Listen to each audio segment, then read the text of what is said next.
fact about BMW speedometers is that they are simply a lie.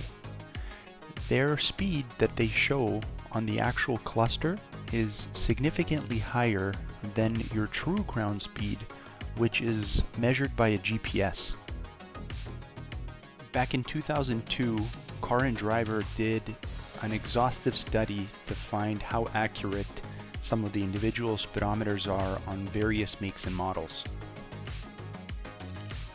Their studies showed that BMW was actually one of the worst offenders when it came to speedometer inaccuracy. Back in the early 2000s, the devices that were available on the common consumer marketplace were not equipped with GPS. Even in some of the high-end devices, in order to get GPS working, such as a TomTom or a Garmin app, you actually needed an external GPS antenna, which would then connect via Bluetooth. On the higher end segment, there were GPS units available. However, it's unclear if they had a very clear UI that could display an actual ground speed. This made it very difficult for BMW's clients to actually check what speed they're actually going when compared to the speed that they're being displayed on their gauge cluster. It's also unclear as to why BMW did this in the first place.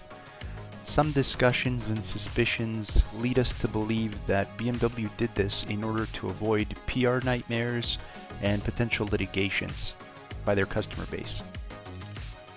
So you're wondering what makes this video different? Well, for one, we're using a modern Android head unit.